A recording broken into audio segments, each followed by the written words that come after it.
ऐसे समय में जब हमारा देश वायरस से युद्ध में है, पूरी दुनिया वायरस से युद्ध कर रही है, ये सामान्य समझ है कि इस महामारी से बाहर निकलने का एकमात्र तरीका वैज्ञानिक दृष्टिकोण है।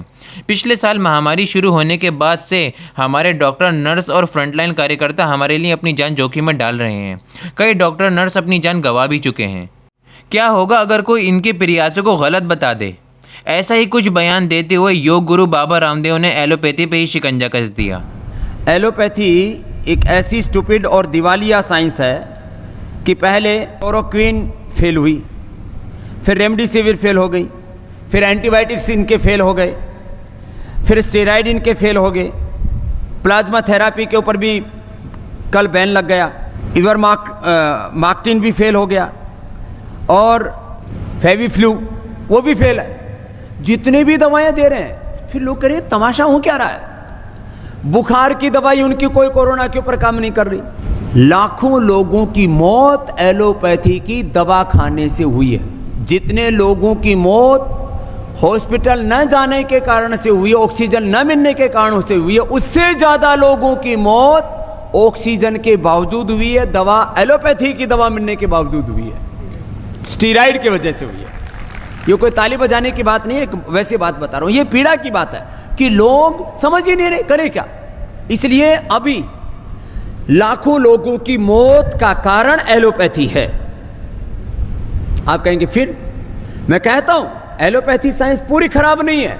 मॉडर्न मेडिकल साइंस का हम स्वागत करते हैं। साइंस और टेक्नोलॉजी का विरोध नहीं है। उसमें जो प्रयोग किए जाने वाले जो अलग अलग जो मेडिसिन्स हैं, जो उसकी अलग अलग थ्योरीज हैं, जो उसके अलग अलग फाइंडिंग्स हैं, जो अलग अलग उनकी झूठी रिसर्च हैं, उनका विरोध है। उनके ऐसे बयानों ने चिकित्सा समुदाय को नाराज कर दिया है, जिस पर इंडियन मेडिकल एसोसिएशन ने आज एक बयान जारी कर एलोपैथी पर रामदेव के बयानों की निंदा की और स्वास्थ्य एवं परिवार कल्याण मंत्री डॉक्टर हर्षवर्धन से उनके खिलाफ महामारी रोग अधिनियम के तहत कार्रवाई करने की आग्रह किया है।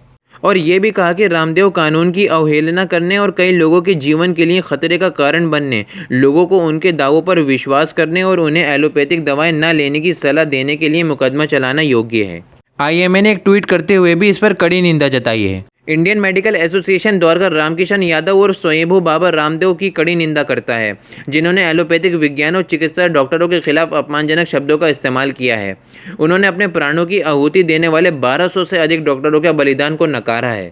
डॉक्टरों के खिलाफ उनके अपमानजनक शब्द अनावश्यक हैं और इस दौरान पूरी बरादरी को ध्वस्त कर दिया है। मेडिकल डॉक्टर फ्रंटलाइन वॉरियर सैनिकों के रूप में लड़ रहे हैं और इस कोविड खतरे से लड़ने के लिए मानव जाति की मदद करने में कोई कसर नहीं छोड़ रहे हैं। ये स्वयंभू व्यवसायी बाबा विज्ञान के बारे में नफरत और गलत सूचना फैला रहे हैं और महत्वपूर्ण डॉक्टर मरीज संबंधों को भी नुकसान पहुंचा रहे हैं। इस समय के दौरान ये अभद्र भाषा राष्ट्र के सामाजिक और वैज्ञानिक ताने बाने को नुकसान पहुंचा सकती है और हम रामदेव के भाषण की कड़ी निंदा करते हैं। ऐसे ही ताज़ा और बड़ी खबर जानने के लिए जुड़े रहिए रिपोर्टर डाइजेस्ट से। आपका इस मुद्दे पर क्या कहना है, नीचे कमेंट बॉक्स में ज़रूर बताएं। और अभी तक आपने हमारा YouTube चैनल सब्सक्राइब नहीं किया है तो बिना देर किए सब्सक्राइब कीजिए और घंटी की आकृति का बटन दबाएं ताकि हमारा ताज़ा वीडियो आप तक सबसे पहले पहुंचे।